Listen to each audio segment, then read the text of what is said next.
Welcome to the pay-to-play impressions for the settlers. The reason it is pay-to-play impressions and not pay-to-play report is because I decided not to finish the game.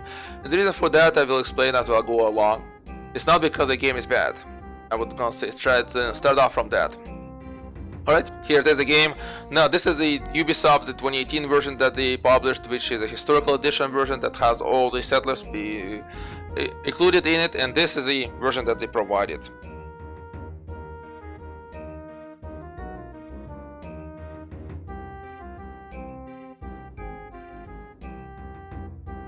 Now there might be minor pauses like this, like you just had. When I'm gonna stop talking, the reason for that is because recovering from a cold, you can kind of hear it in my voice, and I will be taking a small pause to either cough, sneeze, or drink some tea to keep going. Now the Ubisoft edition, well, they didn't do really much here. If you go into options menu, it looks exactly the same as it was before. The original one, if you ever get your hands on the original either Settlers or the Surf City or Life is Feudal, whatever you want to call it, that it has a few different names. It's out there, it's possible to get it, but I'm not sure if you'll be able to run it. It's a bit difficult. The new Ubisoft edition allows you to run it in Windows 10, and the reason it actually runs at any resolution also, if I want to run it, is because it's actually put in a window. You can't see it because of the way the game is being captured, but it is a window.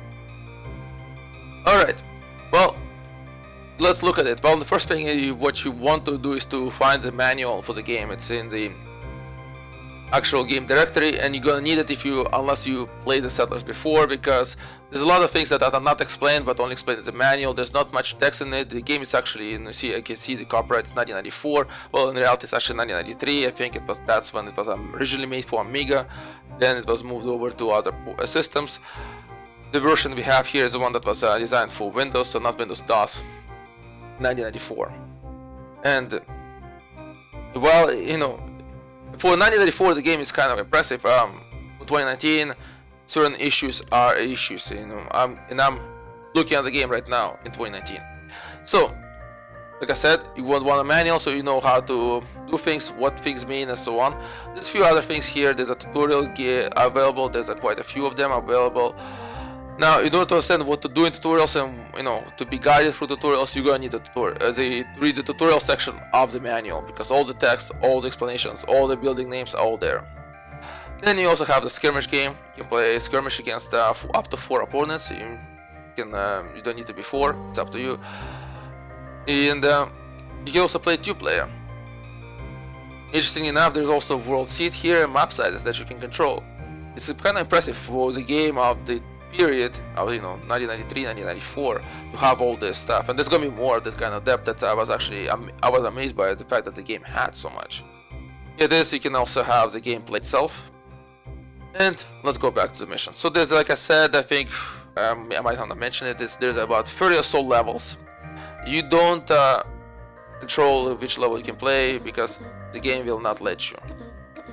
The only way to do it is if you finish the previous level, because then you're gonna get these password codes. So let's say if I type in station, it will show me level 2. Now I can play level 2, right? If I type in Unity, level 3, and Wave, level 4. There we go. So I would say let's start the game. Let's see, I'll show you things through the game, how it looks like. Here it is. We are in the game world. I can move around and decide where I want to place, let's say, my castle. And right there, say if I want to place it right here or somewhere like that, I could do so. And when I do so, I can ask the geologist here what resources are nearby. We have average in terms of coal, then we have iron, coal, and granite. There's also granite deposits outside, so we can use those ones. So let's say I want this location. I'm going to click here, and the castle is going to be built. This is a map of my, well, not map, but the border limits of my kingdom. This is my main castle that I'm going to be using. So from here, I decide, let's say I want to expand my territory. That means I need to build a guard hut. There we go. Like I said, you click here. There's no indications of which these buildings are. The only reason I know them because I look to see what they mean in the manual. Now, there you go. I'm going to build a road to connect the guard hut to the main building, and once the road is complete, you're going to see a person pop out of it. This This might patrol the road and move supplies from one point to another. This is a construction worker who will be constructing the guard hut. And that's it. That's how pretty much everything's done. You see now another worker is bringing supplies out of the castle. All castles have supplies. Originally you can start with a certain stock of resources, and then you're gonna need to get more. So let's say if I want to build something else, let's say I want to build something here. This means I can actually build a bigger building here, but we're gonna just build a fishing hut. So there's gonna be another, you see another guy pops out because they all patrol between the flags. Another guy is gonna pop out. There's gonna be another construction guy gonna appear. And at the same time I can also build, let's say here. We're gonna put in to build, let's say, different building here, a bigger building, a bigger guard tower, and we're gonna build a road to it. Roads I can build only between the flags, so I need to build them between the flags. I can also build, let's say, a type of a quarry type of building. Well, that will get me stone. For construction, well, it's called granite here, but still stone. And I can build and say another one here, and I can connect any two flags I want by the road. Not always that easy, as you can see.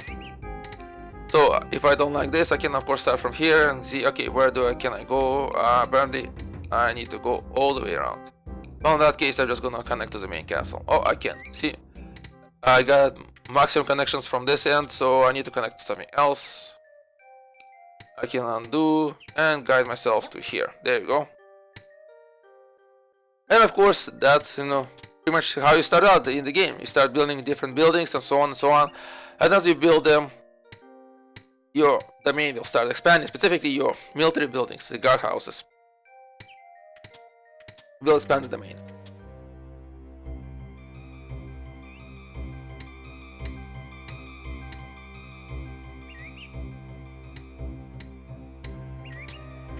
And so there we are. Okay.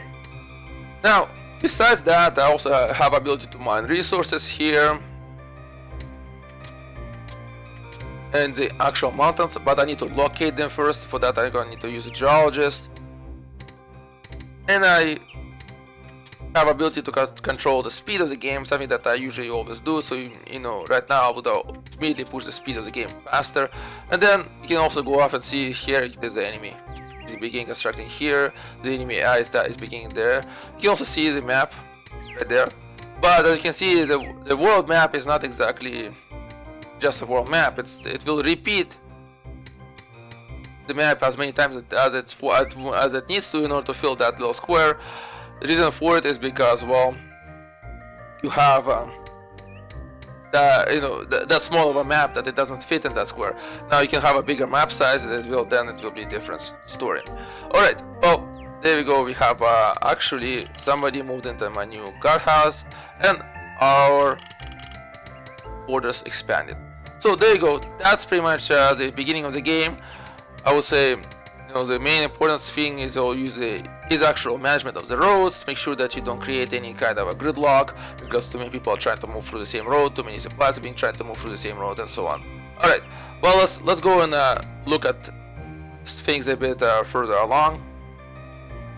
Now I'm gonna load the game that I pre-prepared for this kind of demonstration. This is mission 3 instead, and there we are. We're starting here. This again, it's a very starting section.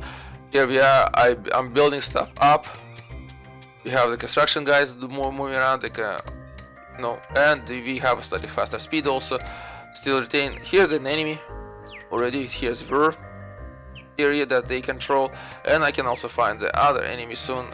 Here it is. Here's another enemy. Again, like I previously mentioned in the previous one, this is the starting section of the game. Everything comes out of your main castle. This is your kind of a headquarters for your kingdom. All the workers go back to it. All workers bring all supplies out of it. Now, since I already kind of showed off all the everything that I want to show off in the early game already, well, for that case, let's actually move on and move on to the next section.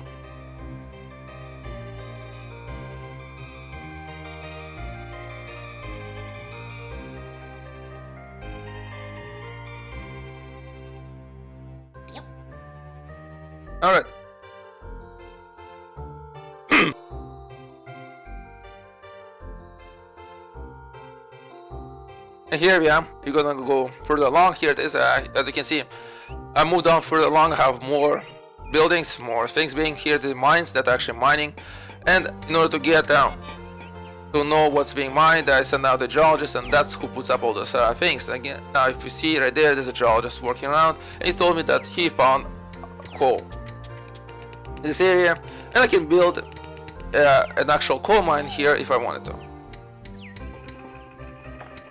Enemies have also expanded, and that was enemies here looking for stuff. Here's gold, here's iron, there's also stone, coal right there.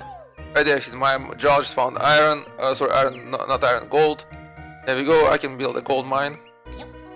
And I can, of course, put a road to it so that it gets started, construction will start.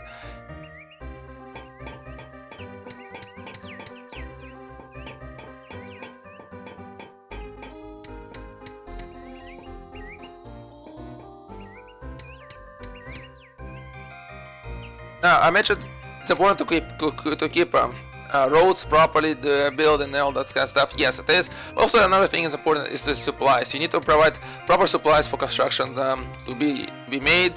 But in this case, you see, I don't have enough food going into the mines, and so these guys actually are protesting. They're not gonna work until they get food.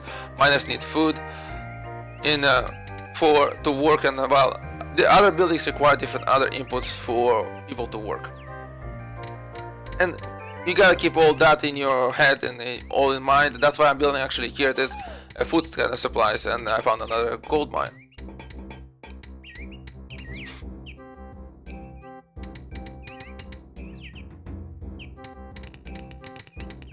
Alright, well, here it is. As I said, we're moving on further, and let's keep on going, and I'll show you a more advanced version of a town, right? Yep. Here we are. We went further. Here it is. We have farmlands being built. We have here a blacksmith shop, smelters, and all that kind of stuff. Like I said,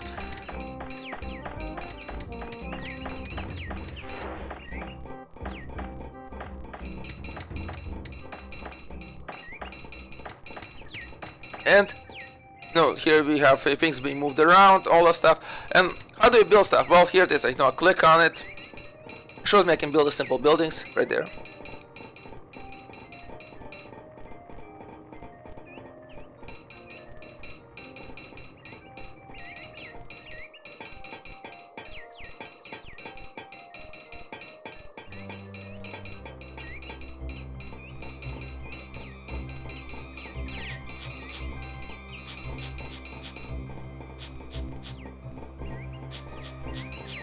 Now there's also areas where I can build more complex buildings, denoted by this castle icon.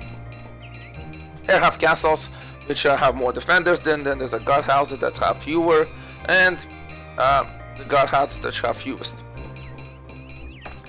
Now, how do you know which buildings are which, right? If I click here, how do you know which building is which? Well, you don't. You need to look in the manual to know that.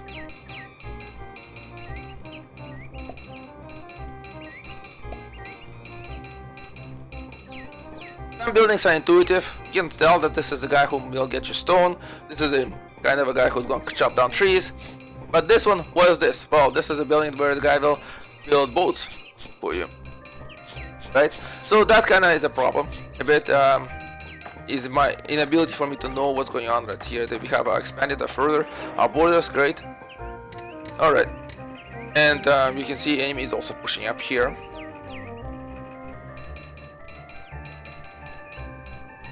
So from that perspective, it's a bit of a problem. So the second problem that you can also run into is knowing what you need to build for which, and that is really pretty much elevated. You see, because the game has extremely good information system in terms of showing you, let's say here it is, it shows you the actual chain of things. It tells you that food is needed to produce all these items, right? Here there's different ways to produce food. You can get it to the people.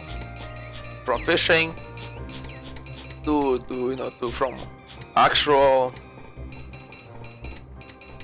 grain to pigs and so on. There's different ways to you can produce food, and it can also it shows you the status of this situation. You know, are they in red? Are they in green? How the production is going on?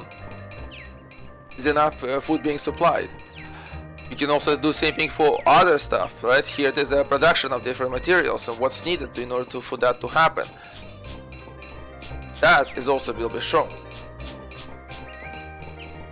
You can get to know how your workers are, how they're doing, how many of them there are, how many supplies overall you have, right? And how many different buildings you have. And here we have one here. This is a building is like I said, everything comes from the main castle, right? But this is a warehouse building. So anything that's built near it will transport its supplies to here. And I think, as far as I understand, what that allows me is that it means that Sammy can go here, but when the worker goes in here, they can bring it out. So it kind of creates ability for me not to worry about the complicated road network here that might make, let's say, the lumber products from here slow to arrive in the south or in the west section of the map, because they'll be coming out from this castle, but they'll be going into this castle when they're delivered.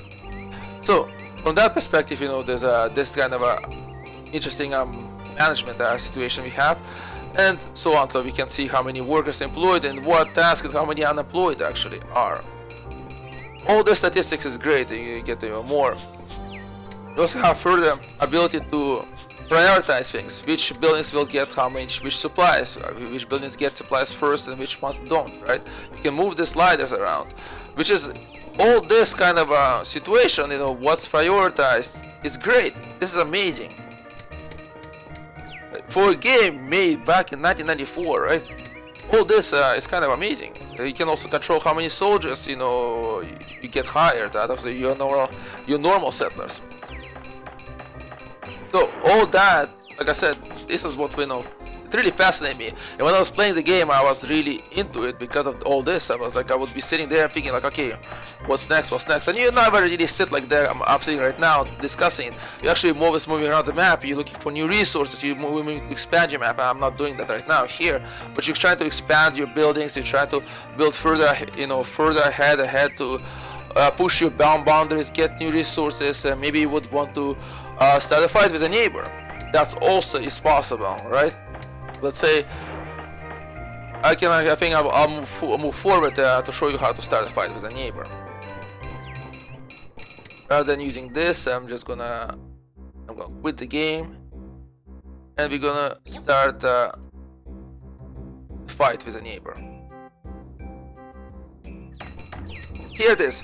Here we are further along. You know, we build even further ahead. All those different buildings and so on. So, how do you start a fight with a neighbor? Well, you only can attack military buildings, right? You have military buildings here. I have a castle, a guard tower, and a guard hat, and all of them have a soldier sitting in them. As you can see, actually, depending on the icon of the soldier, that's how much experience they have. And the soldiers do get a better experience. What you need is gold. So gold is the only important thing, I would say, is the only important resource in the game, is because you're gonna need it to, well, I would say not the only important resource, but I think the only currency-like resource in the game, because it's kind of used as if to pay the different soldiers, but in reality they don't get paid. The gold gets stacked in the different military installations, and what happens is that once you have them, the gold stacked there, your soldiers fight better for you. They also train, and as a result, they'll get better as a soldier. So this is like a simple soldier there with a simple hat. Then there's a horn hats. There's a hearts with wings. There's looks like that Roman, so like a Roman type of hat. There's also a full helmet, as if it's a person is a full knight. All that is possible. So let's start a fight with the enemy. Let's do this guy. It's a guard hat. So it tells me that there might be 3 soldiers sitting in it. So here it is. I can choose how many soldiers to send. In close proximity, there's 0, so I can't send anybody. Then there's 6. Then there's further ahead, there's 3, and then there's completely from, you know, there's 3 more somewhere further afield. Now, as you can see, my land is expanded as I build a new city. New castle. So let's send in more soldiers. Let's go send 12 to really defeat this guy, because we really want more than 3 versus 3 battle. And you're gonna see right now. So I'm sending soldiers out. They're gonna exit right here. and they're gonna proceed in the most direct path they can find towards the guardhouse. Depending what they have as an obstacle, they'll take longer. Let's say this guy's gonna take a while because they're crossing the mountains, but these guys will take faster because they're walking. So here we are, they're gonna arrive, and they're gonna challenge into one-on-one duel the enemy. Right there, the enemy's gonna come out, and they're gonna have a one-on-one duel with the enemy. Depending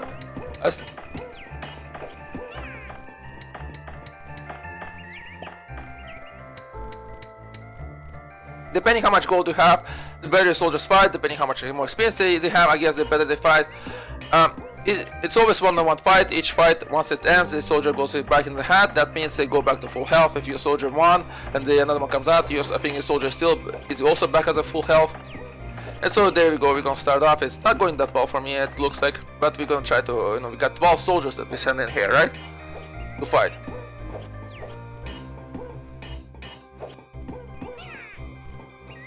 Here we go, we won, and actually there was only one guy there apparently. And there we are, we occupied the hut. Now I'm gonna build a road from the hut to connect it to the rest of my kingdom. Now, when you want to build a road, something I didn't say is that you want to build them. So, when you're building roads, let's build one here. You want to do green versus red because that's the gradient of the slope, and the steeper the gradient, the slower you guys move. So there we are. So now we have a situation. Our soldiers need to go back. And where do they need to go back? Well, they need to go back from here to the main castle to one of the warehouses to get reassigned. Otherwise, they're not available, right? So if I click here. This guy, see, we're missing one here, we're missing one in this guy's, actually more than one here is missing, and one is here, it already came back. So, for that purpose, that means I cannot just go ahead and attack the next guard hut here, right, because I'm not going to have only 7 soldiers available. I attacked with 12, but now I only have 7. You could say, well, some of them died, yes, but not 5 of them died, right, and so on. That's a problem. And you have to wait for the soldiers to come back. And here it is, we have actually a roadblock because there's only one road leading back, and they cross a traffic jam. Now, let's say for that reason I quite often attack on different fronts. Let's say I attack there, I might decide to okay, well, I'm gonna attack here now. Now I have ability to attack with 10 soldiers here if I wanted to. So I would have more if I didn't attack here, because some of those guys came from this area, right? We saw them crossing the mountains. So there we go, we can attack. Now what I'm doing, I'm putting the maximum number of people I can send to attack. Usually you don't do that, because if the enemy decides to counter-attack somewhere else, your huts are under-defended, right? They have fewer defenders, so that's actually a bad thing, and you're more likely to lose than your hats or your own territory while you're busy trying to attack the enemy territory. And now let's go through the little notices, messages that tell me what things happened, tell me that I attacked. And also what you saw was that once I took over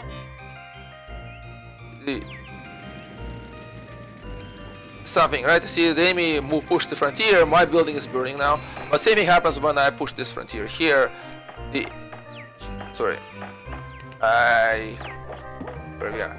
So once I push my frontier here, the enemy buildings got burned down. And the way I usually approach anything is that I don't really go ahead and attack, slowly, building by building.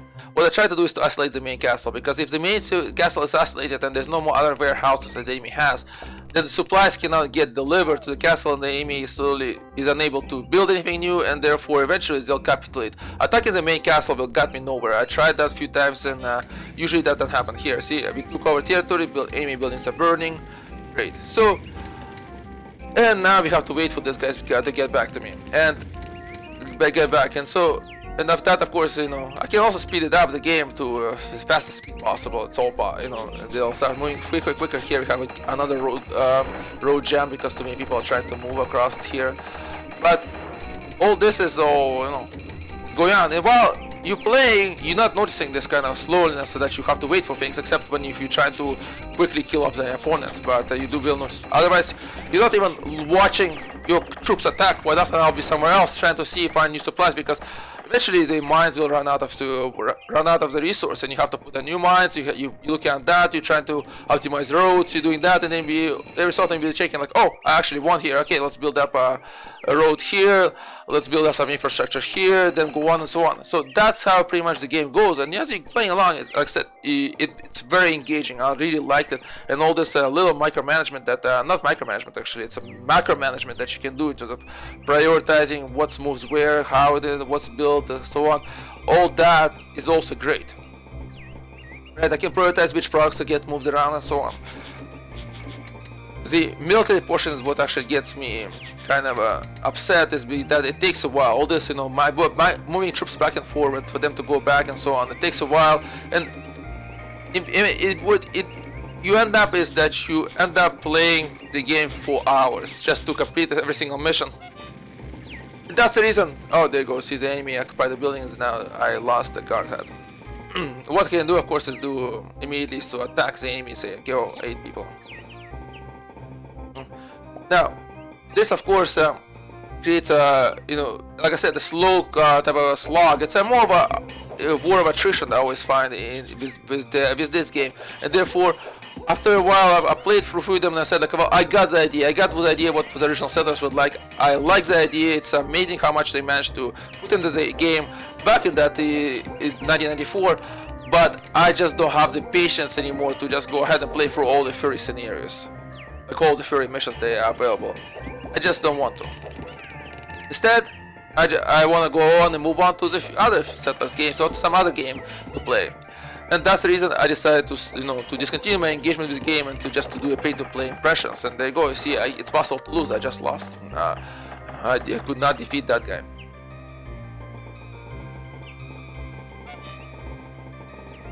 All right. That's pretty much the Settlers. It's a good game, I would say. It's Oh, actually, I should say this, and why is actually one of the reasons it's not an arcade game. I was thinking of putting it in the arcade category, but it's actually what I think is that it's a good game, and the reason for it is because, well, that depth of the management that I showed you, right, is interesting because I'm gonna slow this down a bit. Is that it kind of illustrating the problem of managing. Right? I cannot click on the specific settler and tell him what to do or set him to do. I have to use those tools just to prioritize things in overall. So you kind of are looking at things from the top down perspective, and you kind of sending orders down, but you cannot have direct input. And this is kind of difficult when if you are a manager and you kind of force that kind of situation. And this game pretty much demonstrates it in a very kind of a small simulation, saying that here it is, you cannot do this stuff, but so you have to kind of use these indirect tools to control it, and you kind of learn how to use different management techniques, how to optimize things. You also need to think of a bigger picture, right? It's not only that this only little construction site. You have many construction sites might be going across the map, and you need to think about every single one of them. If you're gonna prioritize one product over the other into the construction or production or something like that, it might impact everything else. You might impact the rest of the supply chains, right? Like I said, these guys, here protesting, they need food. They need food. If there's no coal going in, there's no tools being produced. There's no weapons being produced. There's no iron being smelted. There's no gold being smelted. So on. All that is connected. If you don't have tools being produced, you don't have any new workers for any new buildings and so on. All this you need to keep in mind. This kind of simulation, the fact that it kind of shows you what it feels like to be from managing from top, is what I really liked, and that's the reason I don't want to say this is an okay game, because of all the the fact it would have been there if it would be just a simple game, because of all the problems with the usual GUI and that kind of stuff. Like I said, you can tell where things are being, what's going on in terms of what kind of buildings, which are buildings are which, what are what. They need to read the manual to go back to the text. All that kind of stuff is kind of just subtracted from the game experience. But what added was this management component. This feeling that you kind of understand the problems of management. So let's I think I'm beginning to repeat myself a few times, and I would say that this, to conclude, this is a good game, and I kind of feel it's also a cool game in a way, because you get to be a king, right? All right. Well, Thank you for watching and for listening to my pay-to-play impressions for The Settlers.